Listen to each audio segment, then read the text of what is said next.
Assalamualaikum warahmatullahi wabarakatuh. Saya Ida Hadar Faridah dari kelas manajemen J akan memaparkan mengenai sistem informasi manajemen, dan sistem informasi akuntansi. Nah, materi kali ini saya ambil dari beberapa artikel di Scholar Google. Nah, apa yang dimaksud dengan sistem informasi? Di sini terdapat beberapa pengertian menurut beberapa para ahli mengenai sistem informasi. Salah satunya, menurut Alter tahun 1992, sistem informasi merupakan kombinasi antara prosedur kerja, informasi, orang, dan teknologi informasi yang diorganisasikan untuk mencapai tujuan dalam sebuah organisasi. Nah, adapun pengertian dari sistem informasi manajemen sendiri yaitu sistem perencanaan bagian dari pengendalian internal dalam bisnis yang terdiri atas pemanfaatan dokumen, manusia, teknologi, serta prosedur dalam akuntansi manajemen. Nah, adapun tujuan dari sistem informasi manajemen yaitu memecahkan berbagai masalah dalam bisnis, meliputi layanan, biaya produk, serta strategi bisnis. Contoh dari sistem informasi, yang pertama, sistem reservasi pesawat terbang, sistem untuk menangani penjualan kredit kendaraan bermotor, sistem yang dipasang pada tempat-tempat publik seperti hotel, pariwisata, pertokoan, dan lain-lain. Kerangka kerja sistem informasi terdiri dari konsep-konsep dasar, proses pengembangan, aplikasi bisnis, tantangan manajemen, dan teknologi informasi. Konsep-konsep dasar yaitu konsep dasar keperilakuan, teknis, bisnis, dan manajerial, termasuk mengenai berbagai komponen dan peran sistem informasi. Teknologi informasi merupakan konsep utama, yaitu pengembangan dan berbagai isu manajemen teknologi informasi. Aplikasi bisnis merupakan penggunaan sistem informasi untuk operasi, manajemen, dan keunggulan kompetitif bisnis. Proses pengembangan berupa perencanaan, pengembangan, dan implementasi sistem informasi untuk memenuhi peluang bisnis. Dan tantangan manajemen merupakan tantangan untuk secara efektif dan etis mengelola teknologi informasi dalam bisnis. Konsep sistem informasi terbagi kepada dua, yaitu sistem pendukung operasi yang mencakup sistem pemrosesan transaksi, sistem pengendalian proses, dan sistem kerjasama perusahaan. Dan yang kedua, sistem pendukung manajemen yang mencakup sistem informasi manajemen, decision support system, dan executive information system. Yang selanjutnya, komponen sistem informasi. Yang pertama, sumber daya manusia sebagai pemakai akhir dan pakar sistem informasi. Yang kedua, sumber daya hardware berupa mesin dan media.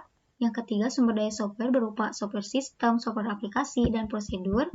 Yang selanjutnya, sumber daya data berupa data dan informasi. Dan yang terakhir, sumber daya jaringan berupa media komunikasi dan dukungan jaringan. Yang selanjutnya, sistem informasi akuntansi. Yang dimaksud dengan sistem informasi akuntansi merupakan suatu bagian dari sistem informasi manajemen di mana menggunakan konsep sistem informasi dengan manajemen dan juga perhitungan pembuatan keuangan. Nah, sistem informasi akuntansi mencakup 4 siklus, yaitu yang pertama siklus produksi. Nah, dalam siklus produksi, sistem informasi akuntansi membantu menghasilkan informasi biaya yang tepat dan waktu kerja yang jelas untuk dijadikan masukan bagi pembuat keputusan dan perencanaan produk atau jasa yang dihasilkan. Nah, selanjutnya siklus yang kedua yaitu dalam siklus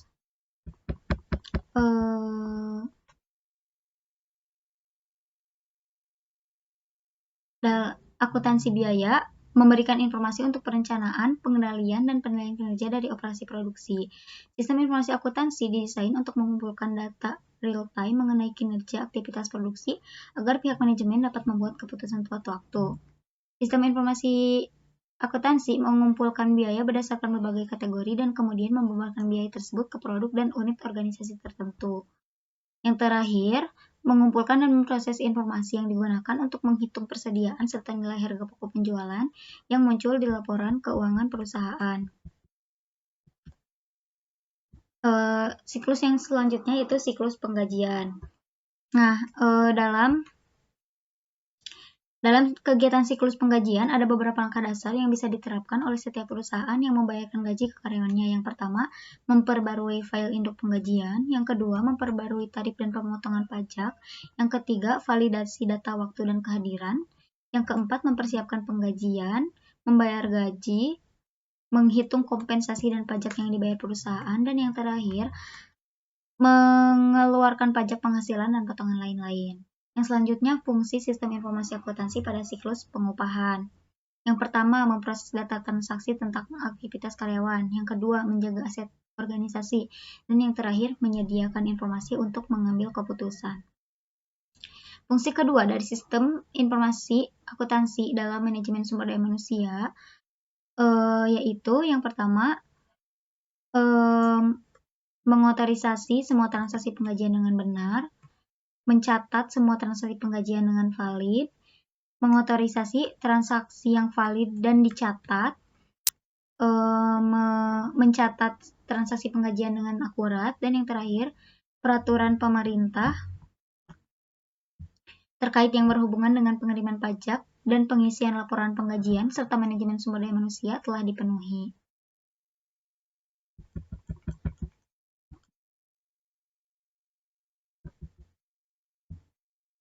Nah, yang selanjutnya fungsi antar bagian yang terkait dalam sistem pengupahan. Yang pertama, fungsi bagian kepegawaian, fungsi bagian pencatat waktu, fungsi bagian pembuat daftar gaji, fungsi bagian akuntansi, dan bagian keuangan. Nah, selain dari siklus produksi dan pengupahan atau penggajian, sistem informasi akuntansi juga memiliki fungsi dalam siklus pengeluaran dan pendapatan. Nah, yang selanjutnya saya akan menjawab pertanyaan-pertanyaan yang ada di soal yang berkaitan dengan saham. Yang pertama, apa itu saham? Saham adalah suatu dokumen berharga yang mampu menampilkan bagian kepemilikan dari suatu perusahaan. Artinya, saat seseorang memutuskan untuk membeli saham, maka sebenarnya orang tersebut sudah membeli sebagian dari kepemilikan perusahaan yang dibelinya. Yang selanjutnya, segmen pasar. Di sini dijelaskan segmentasi pasar dan penyelesaian transaksinya. Yang pertama, pasar reguler, hari bursa kedua setelah terjadinya transaksi bursa. Maksudnya, waktu penyelesaian transaksinya pada hari kedua setelah terjadinya transaksi bursa. Yang kedua, pasar tunai. Waktu penyelesaian transaksinya yaitu sama dengan terjadinya transaksi bursa. Yang terakhir, pasar negosiasi, selesai berdasarkan kesepakatan antara anggota bursa jual dengan anggota bursa beli. Yang selanjutnya, laporan keuangan 10 tahun terakhir atau laporan keuangan pada tahun 2011. Yang pertama ada laporan realisasi APBN. Laporan realisasi APBN menggambarkan perbandingan antara APBN per tahun 2011 dengan realisasinya yang mencakup unsur-unsur pendapatan, belanja, dan pembiayaan selama periode 1 Januari 2011 sampai 31 Desember 2011. Nah, di sini ada gambaran umumnya tentang laporan realisasi APBN pada tahun 2011. Yang selanjutnya ada laporan neraca. Neraca adalah laporan yang menggambarkan posisi keuangan pemerintah pusat mengenai aset, kewajiban, dan ekuitas dana pada tanggal 31 Desember 2011. Di sini digambarkan gambaran umum laporan neraca keuangan pada tahun 2011.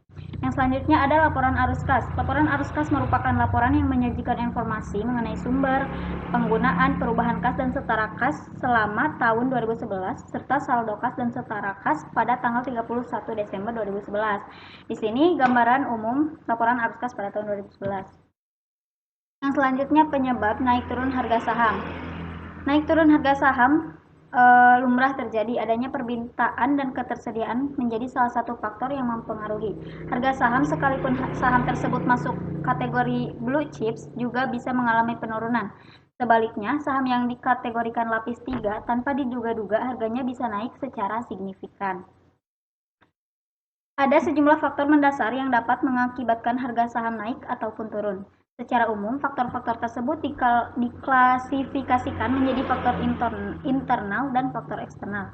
Faktor internal adalah faktor yang timbul dari dalam perusahaan, sementara faktor eksternal adalah faktor yang bersumber dari luar perusahaan. Faktor ini bisa dibilang sulit diatasi. Contohnya, adanya masalah-masalah berkaitan dengan ekonomi makro. Dari kedua faktor tersebut, faktor eksternal lebih dominan dalam mempengaruhi harga saham. Dan berikut adalah list saham berdasarkan abjad yang berjumlah 747. Nah, dan di sini saya memilih beberapa saham yang bagus untuk investasi jangka panjang dan investasi jangka pendek.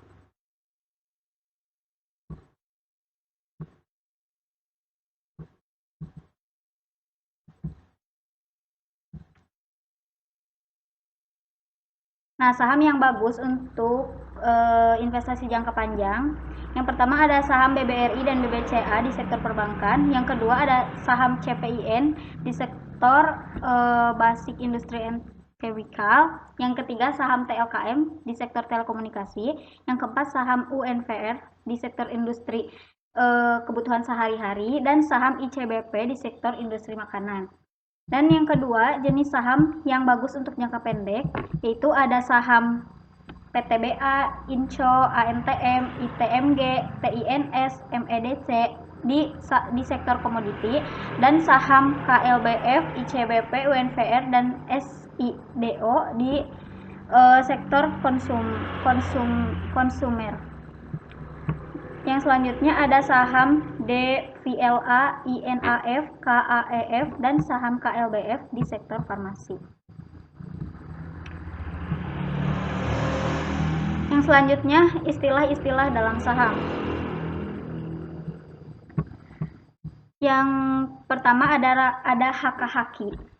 Istilah haka atau hajar kanan merupakan strategi investor dalam membeli saham dengan memasang harga tinggi di kolom offer atau antrian jual supaya probabilitas mendapatkan saham yang diinginkan lebih besar.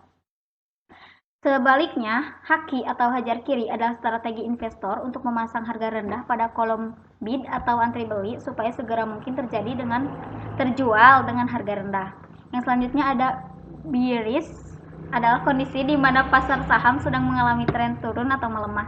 Penurunan pasar saham ini dipengaruhi oleh pertumbuhan ekonomi yang melambat bahkan turun dari tahun sebelumnya. Yang selanjutnya ada bullish, kondisi di mana pasar saham sedang mengalami tren naik atau menguat. Kenaikan pasar saham ini dapat dipengaruhi oleh kondisi ekonomi di suatu negara, bahkan di seluruh dunia sedang mengalami pertumbuhan ekonomi. Yang selanjutnya ada crossing saham. Yang dimaksud dengan crossing saham ialah transaksi jual beli saham di pasar negosiasi antar nasabah yang dilakukan melalui satu broker anggota bursa. Yang selanjutnya ada cum date.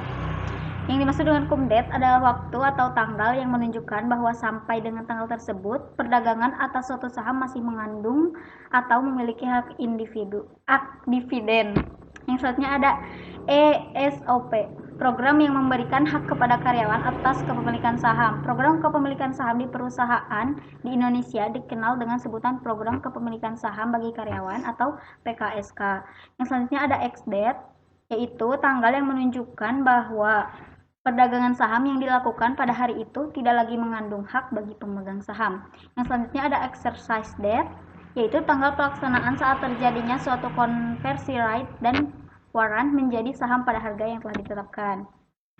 Lanjut ada HMETD, hak yang diperoleh oleh para pemegang saham yang namanya telah terdaftar dalam data pemegang saham suatu perseroan terbatas untuk menerima penawaran terlebih dahulu apabila perusahaan sedang menjalani proses emisi atau pengeluaran saham-saham dari saham simpanan.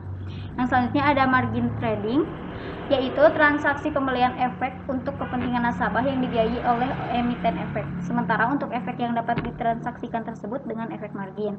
Yang selanjutnya ada MSOP, yaitu program yang memberikan hak kepada manajemen atas kepemilikan saham. Yang selanjutnya ada odd lot, merupakan kepemilikan saham tidak dapat digenapkan ke dalam suatu satuan lot yang berlaku sebagai akibat dari aksi korporasi emiten seperti pembagian saham bonus, dividen saham, dan reverse stock. Yang selanjutnya ada open buy, yaitu nilai order beli dari nasabah yang sedang berada di dalam antrian. Dan yang terakhir ada open sell, yaitu nilai order jual dari nasabah yang selanjutnya perbedaan dan persamaan menabung di bank dengan menabung di saham. Yang pertama, menabung di bank dan di saham sebenarnya sama karena sama-sama menabung. Yang kedua, keuntungan menabung di bank lebih kecil dibanding menabung di saham. Yang ketiga, menabung di bank resikonya lebih kecil sedangkan menabung di saham resikonya besar. Yang keempat, menabung di bank kita hanya menjadi nasabah, tetapi kalau kita menabung di saham kita menjadi seorang investor. Yang kelima, menabung di bank uang terus tergerus oleh inflasi, sedangkan kalau menabung di saham ada besar kemungkinan tidak tergerus oleh inflasi. Dan yang terakhir, menabung di bank memiliki imbal hasil yang pasti, sedangkan menabung di saham tidak, karena dipengaruhi berdasarkan keuntungan atau kemajuan perusahaan yang di dalamnya kita berinvestasi.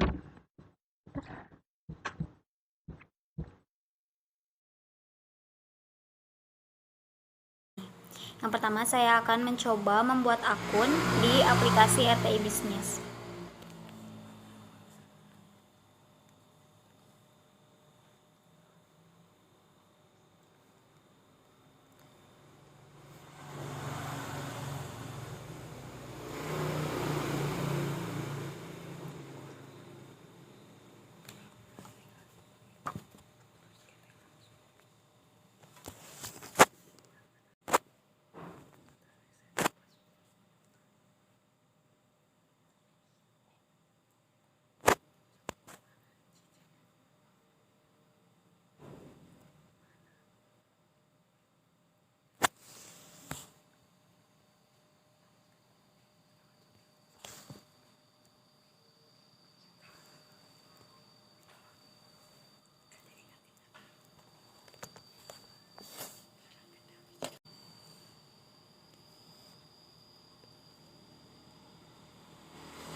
Nah, sekarang saya akan mencoba membuka akun saya di RTI Bisnis dan melengkapi profil.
Dan saya akan membuat akun di aplikasi Stockbit.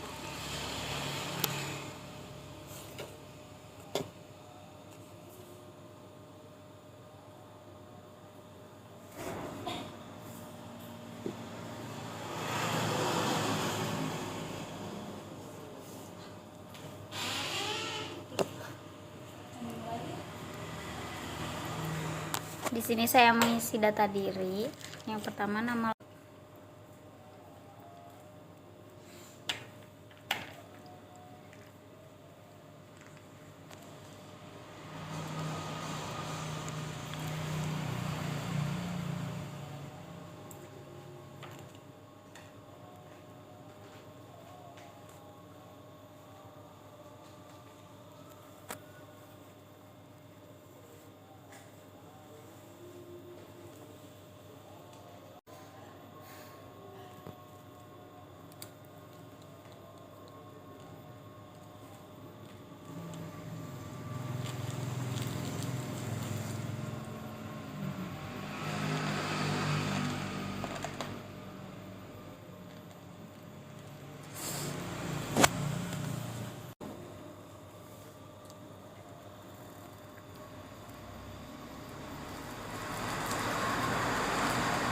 Dan selesai.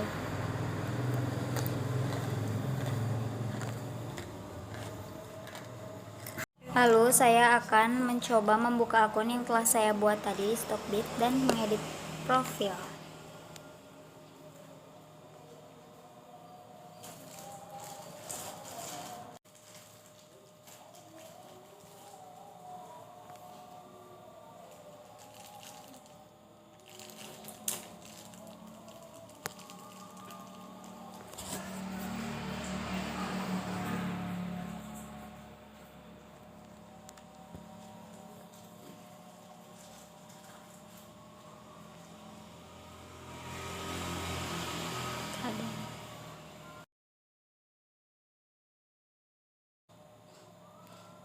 selesai.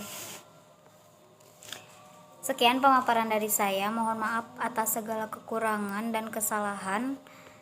Terima kasih. Wassalamualaikum warahmatullahi wabarakatuh.